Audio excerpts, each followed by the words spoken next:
Família palmeirense, Palmeiras vencendo aí o Juventude 2-0, né? Foi um bom jogo na medida do possível, principalmente porque o Palmeiras tinha perdido a liderança do Campeonato Brasileiro no sábado para o Flamengo, mas a expectativa do torcedor foi cumprida, né? A expectativa do torcedor era que o Palmeiras fosse ao Rio Grande do Sul, né? Fosse a Caxias e trouxesse a vitória em cima do Juventude. Não deu outra, né? 2-0, né? O Palmeiras jogou bem, como eu disse, na medida do possível, né? Até porque entrou com um time bastante modificado, um time misto, né? O destaque do jogo, para mim, Felipe Anderson, Carlos Miguel, né? Pegou muita bola. E agora, pessoal, é focar para esse jogo do Santos, né? O Palmeiras recuperou a liderança do Campeonato Brasileiro. Não pode pensar se quer empatar contra o Santos, né? É porque o Santos está na zona de rebaixamento quase, está beirando. Tá ali lutando contra a Fortaleza, contra a Vitória, né? Vai querer ganhar, mas eu acho que o Palmeiras, que vai entrar com um titular, né? Até porque os titulares foram poupados nesse jogo de meio semana, e a expectativa é que volte para esse jogo contra o Santos, né? Vamos ver o que a imprensa tá falando sobre esse jogo, né? Créditos do vídeo, Band Esporte, link na descrição. Vamos acompanhar aí, pessoal. Muito bem, tá aí o Abel evitando comparações com o Tele e tudo mais e tal. Mas falando que ele mesmo, o nome dele é Abel Ferreira, tá, mas isso pouco importa. O fato é que o Palmeiras ganhou com autoridade 2-0, Massa, poupando muitos jogadores. E o Abel, em outro trecho, ele fala que ele poupou menos pelo cansaço físico, mas pelo cansaço mental da batalha, daquele jogo espetacular do meio da semana. Deu tudo descansadinho para as próximas rodadas. 2 jogadores nem viajaram mesmo, poupado mesmo foram 2, né? O Alan e o Gustavo Gomes, que não viajaram, né? Agora, se você for... eu gosto muito de ler outras coisas que não futebol, né? E no tênis, já falei isso aqui, se você pegar para ler aí o livro do Nadal, do Agassi, de outros tenistas de alto rendimento, você vai perceber que o que aconteceu quinta-feira tem uma descarga de adrenalina tal que o torcedor do Palmeiras não dormiu direito de quinta para sexta. Então ele foi se recuperar aí de sexta para sábado, fora... que emendou, viu? Então, pois é, fora os baladeiros. Sábado à noite estava ainda... Isso, estava ainda virado, né? Então, cara, o jogador, claro, ele sente, o emocional foi muito forte, é uma catarse, o que aconteceu no Allianz Parque, a torcida no intervalo, aquilo foi um negócio muito que poucas vezes vai acontecer e raramente vai acontecer novamente, não é fácil de acontecer. Então, a estratégia foi correta, poupou os 2 jogadores e o futebol é muito louco mesmo, né? Palmeiras fez 1-0, gol desse menino Bruno Rodrigues, que passa a ser uma opção verdadeira para o time, um gol decisivo, faz 1-0. O jogo estava sob controle do ponto de vista do Palmeiras, né? O Juventude pouco chegava. No segundo tempo, o Palmeiras cria 2 chances, não faz o gol, e depois que faz o segundo gol, desanda o Carlos Miguel a trabalhar. Estamos vendo aí as defesas dele, o time se desconcentra, o time perde o foco, e estava 2-0, então aí a coisa estava mais tranquila. O Carlos Miguel fez defesas excelentes, né? Se ele não é tão bom quanto com o pé como é o Everton, ele está, né, num momento muito importante do campeonato, onde ele entra numa fogueira danada. Não é fácil substituir o Everton, né? E ele consegue dar segurança para o time do Palmeiras. A estratégia foi correta, o resultado justo, tranquilo, suave, né? Para pensar nos últimos 8 jogos de Campeonato Brasileiro, gente. Faltam 8 jogos e agora qualquer vantagem é fundamental. Poupar, segurar o jogador, não perder jogador, colocar em alguns jogos os jogadores mais físicos, que estejam melhor fisicamente. A gente sempre, eu falei aqui semana passada, os jogadores que desaparecem, né? Apareceram ontem. Facundo e o Emiliano estavam em campo. O Facundo apanhou o jogo todo, não jogou tão bem, mas o Emiliano foi ali como terceiro zagueiro, soltando o Aníbal. O Palmeiras fez um bom jogo e mereceu construir, mereceu o resultado, mereceu a vitória, que tinha um aspecto da vitória do Flamengo no sábado, né? O Flamengo já havia feito os 3 pontos. Então, você entra em campo com a maioria dos seus jogadores fora, né? A dupla Flaco e Roque, por exemplo, estava fora. Jogadores que jogaram muitos minutos contra a LDU e que descansaram neste jogo. É assim que tem que fazer, tem que gerir elenco mesmo, né? É óbvio que quando você troca 7, 8, o time se descaracteriza. O comecinho do primeiro tempo foi difícil, não estava encaixando a marcação, depois a coisa começou a fluir, andar e andou bem. A vitória do Palmeiras foi muito justa. Muito bem, vitória foi muito justa, Arnaldo, e botou pressão no Flamengo de novo, uma rodada a mais e um pontinho na frente, segue. Rodada a menos. Uma rodada a menos para jogar e um pontinho segue. Essa era uma rodada, como eu ouvi, outra meio café com leite, porque era provável que os dois ganhassem. O jogo do Palmeiras talvez seja um pouquinho mais difícil, porque era fora de casa, mas os dois ganharam como fizeram. A questão, me parece, e você toca nessa tecla, Arnaldo, é a questão física. O Palmeiras poupa os jogadores e não tem questões físicas no Palmeiras, a não ser os caras que estão lá, o Paulinho, que não está não sei há quanto tempo, o Everton e tal. Então eu acho que essa é uma boa vantagem para o Palmeiras nessa reta final. Eu acho que são dois aspectos que explicam essa diferença física, que acho que pode ser o grande ponto favorável ao Palmeiras nessa disputa dupla até o final da temporada. A formação do elenco. O Palmeiras pensou de um jeito, investiu de um jeito para ter jogadores mais jovens e saudáveis a temporada toda. Então a média de idade é aquilo. O Abel nunca gostou de jogador veterano, com as suas evidentes razões, e esse ano o Palmeiras dobrou, triplicou, quadruplicou a aposta, indo no mercado, trazendo jogadores no auge da forma, saudáveis e tudo mais. E a segunda é a experiência e o lastro de 5 anos de time que permitem ao Abel várias vezes, isso já foi assim na primeira temporada, imagine agora, em algumas partidas arriscar um time quase inteiro reserva, o que o Felipe não está tendo coragem, né? Ou experiência, ou desprendimento. Então o Felipe tem um elenco mais velho, que está se machucando mais, naturalmente, e não teve até agora essa partida fora de casa. A do Felipe era contra o Fortaleza.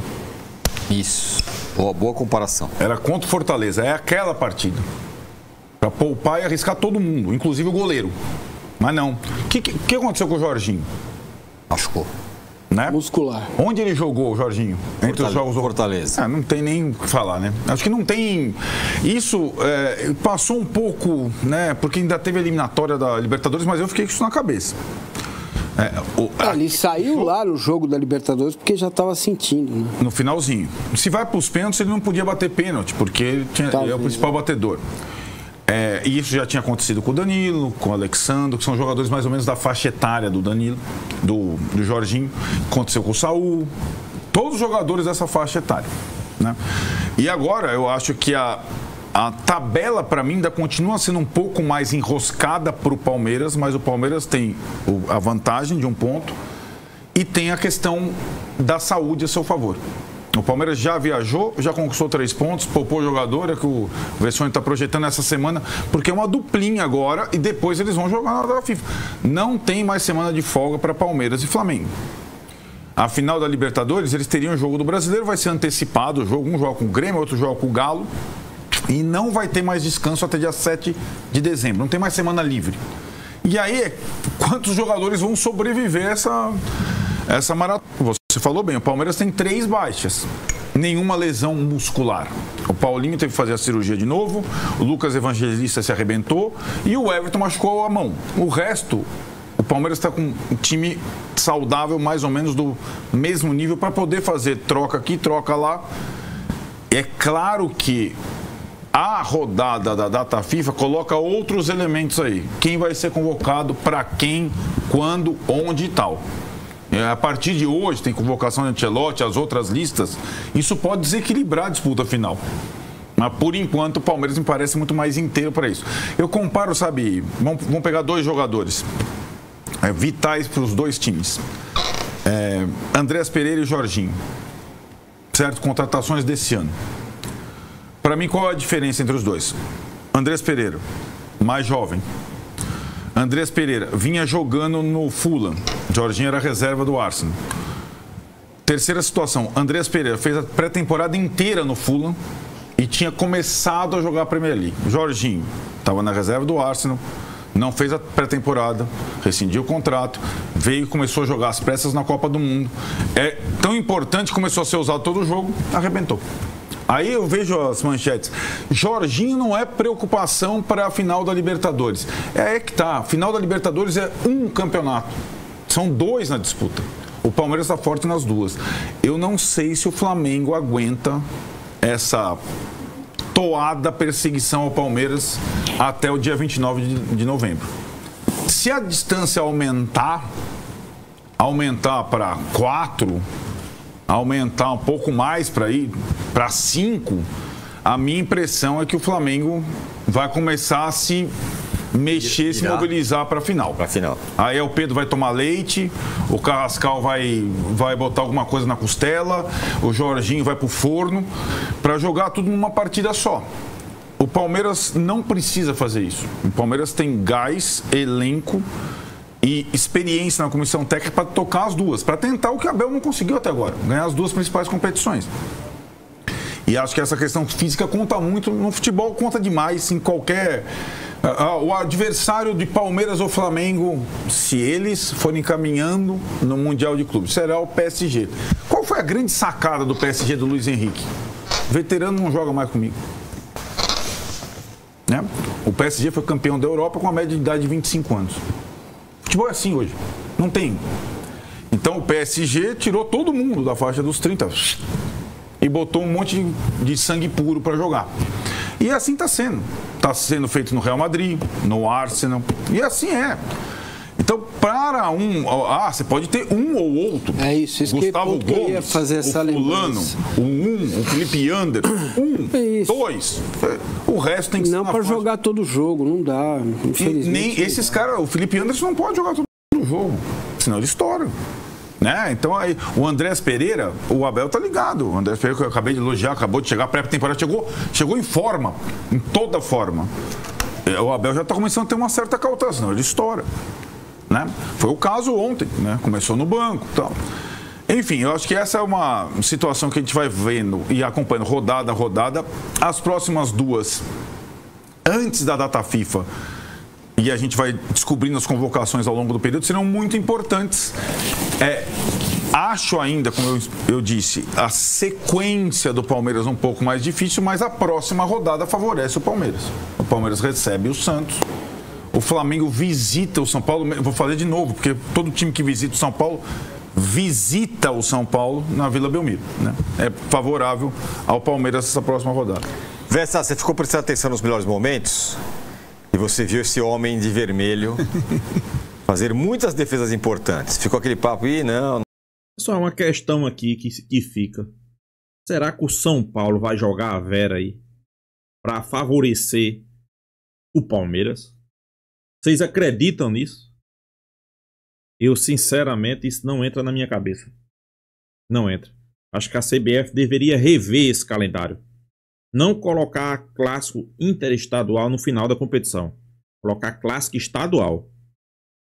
Flamengo e Vasco, Flamengo e Botafogo, Palmeiras e Santos, como vai ter, Palmeiras e Corinthians. E aí o rival vai querer ganhar do seu rival para atrapalhar, né? Agora vai jogar Palmeiras e outro clube, Palmeiras disputando o título.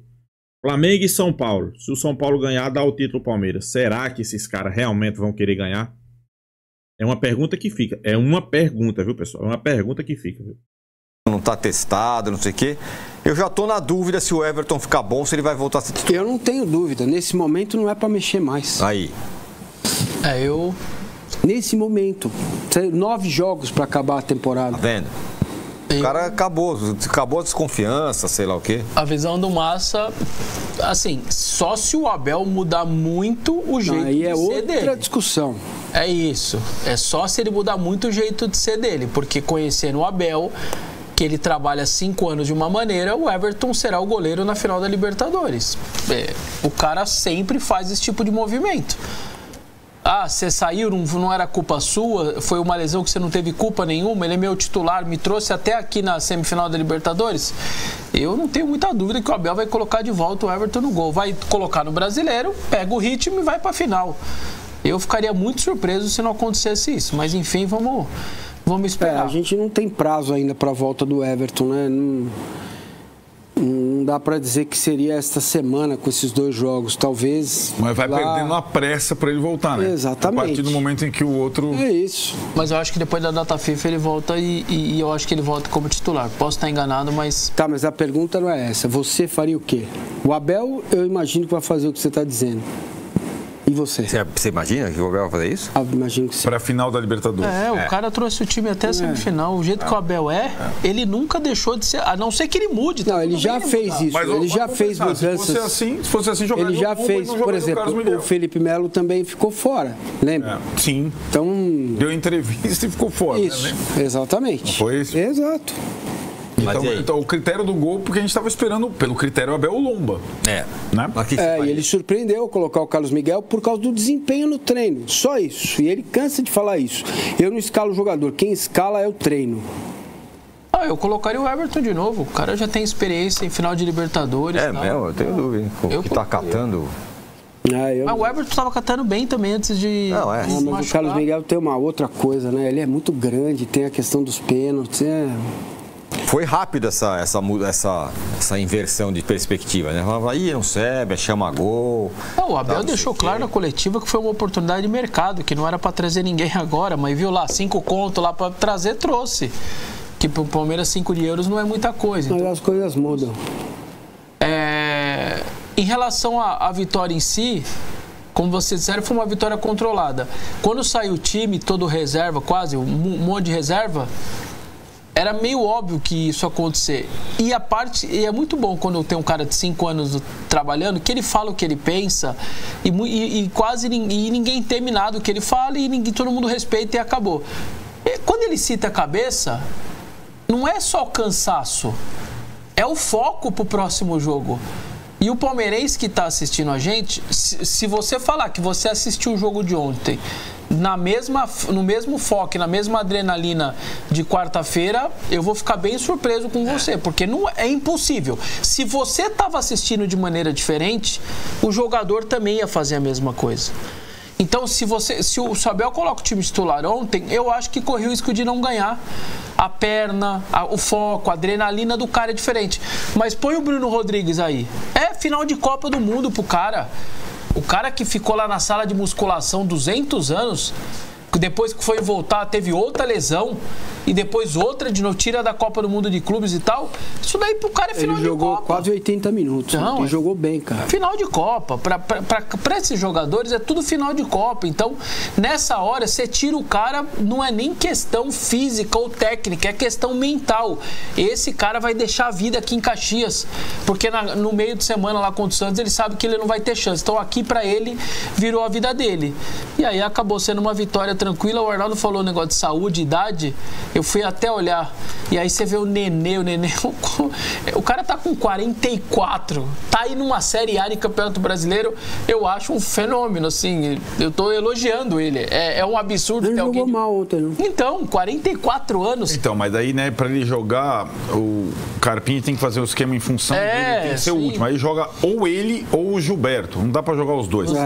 Só pra referendar, a média de idade do time do Palmeiras que ganhou da LDU, porque teve mudanças, com o menino desequilibrando e tal, era de 25 anos. 25 anos. O Palmeiras ganhou da LDU. É bem baixo. Jogo enérgico. 25 anos. Semifinal de Libertadores.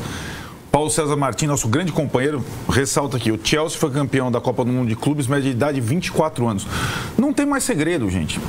É claro que para você ter uma média de idade dessa, você precisa ter dinheiro. Senão... né?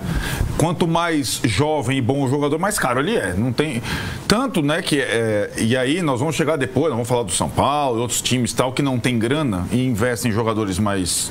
E vão tendo mais contusão, mais dificuldade de disputar, sobretudo num calendário como esse. E essa é uma questão para o Flamengo prestar atenção para essa temporada e porque vem por aí. Porque não vai acabar só nessa temporada. O que vem por aí, ano que vem e tal. Vê se eu tô certo. Na fotografia desse momento, eu gosto sempre da fotografia desse momento, nós estamos falando de um time que está ganhando jogadores. Então o Bruno Rodrigues entra lá e faz gol. O Carlos Miguel... Pois é, pessoal, a mídia já começa a discutir aí, né, se realmente Carlos Miguel, o Everton, na posição aí de goleiro do Palmeiras de titular, né? Eu concordo com o Massa. Acho que nesse momento aí não tem muito o que pensar, não.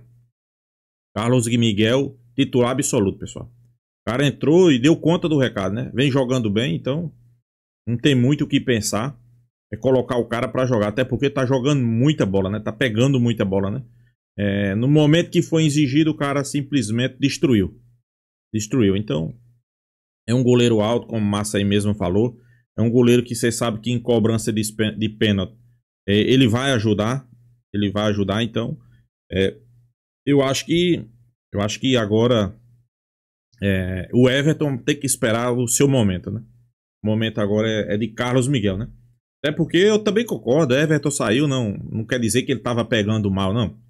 Ele estava pegando muita bola, o Everton também, né? Só que a gente sabe, né? O goleiro fraturou a mão, é complicado, voltar aí faltando 8, 9 jogos, tem essa final da Libertadores. Então acho que não é momento de arriscar, pessoal. Pelo menos eu vejo assim, né? Não é momento de arriscar. Eu acho que o Palmeiras encontrou um goleiro qualificado, né? Antes muitos duvidavam aí de o Everton, né? Dizendo que ele não era goleiro para Palmeiras. O cara simplesmente entrou e tá destruindo. Eu acho que o único jogo que ele não foi destaque foi contra o Flamengo, né? Foi o único jogo, né? Mas os outros jogos, ele, além de ter entrado, ter dado conta de recado, pegou muita bola, né? Então, sem sombra de dúvida, é um goleiro que nesse momento a gente não pode pensar de ir para o banco de reserva, né? Palmeiras venceu 2-0, retomou a liderança do Campeonato Brasileiro, que muitos estavam dizendo aí que o Palmeiras ia tropeçar, porque talvez ia com time reserva, porque... Não, pessoal. O time reserva do Palmeiras é muito bom, né? O time reserva do Palmeiras é qualificado o suficiente para ir a Caxias do Sul, fazer um grande jogo e sair lá com a vitória. Foi simplesmente isso que aconteceu. Simplesmente isso que aconteceu, né? Apesar de ter algumas pessoas ali com o pé atrás, né? Porque o Palmeiras ia botar um time misto, né? Pessoal, mas eu concordo com Abel Ferreira, né? É melhor você botar um time misto nesse momento que sabe que os caras vão ali dar tudo e pode dar tudo, né? Do que colocar o time titular, os caras sem perna nesse momento, né? A parte psicológica complicada também, né? Até porque vem de um jogo complicado. Então acho que Abel Ferreira fez uma escolha correta. Para mim fez uma escolha mais do que correta, colocar um time misto, né? Até porque se a gente diz que o time do Palmeiras hoje, o elenco do Palmeiras é um dos principais do futebol brasileiro, não tem porquê você querer colocar o time principal todos os jogos. Se colocar, pessoal, vai ter problema. Então, fez certo, né? Colocou um time misto e mesmo assim mostrou rendimento e mostrou desempenho, né? Ao ponto de vencer fora de casa, 2-0, e trazer a liderança do Campeonato Brasileiro, né? A sequência agora é contra o Santos, né? O Santos que está numa zona ali perigosa, né? Então vai ser um jogo complicado, sem sombra de dúvida, né? Vai ser um jogo onde o Palmeiras não pode pensar em empatar, mas também o Flamengo vai ter um jogo complicado entre aspas, pessoal. São Paulo. Se o São Paulo ganhar, favorece o Palmeiras. Eu fico com uma pergunta na minha cabeça. Será que realmente o São Paulo vai querer ganhar para ajudar o Palmeiras? Eu não sei. Isso aí a gente só vai saber no jogo, né? Só vai saber no jogo. Por isso que eu digo que o calendário tem que ser revisto, né? Acho que o calendário, né, clássico interestadual nesse momento. Eu acho que não valeria a pena, né? Deveria ser clássico estadual. Aí sim. Mas é isso. Preparação do Palmeiras aí para enfrentar o Santos, né? O Palmeiras eu acho que retorna os titulares. Quando chegar mais próximo da final, aí sim a gente pode pensar em poupar um jogador ou outro, mas nesse momento não tem o que poupar, até porque os titulares já se pouparam aí contra o Juventude. Em busca aí de mais uma vitória, né? se der o São Paulo ganhar, o Palmeiras já começa a colocar uma pontuação na frente ali que coloca o Palmeiras como favorito também a ganhar o campeonato brasileiro, né? Então é isso, pessoal. Deixa sua opinião, se inscreva no canal Porco News e até a próxima, pessoal.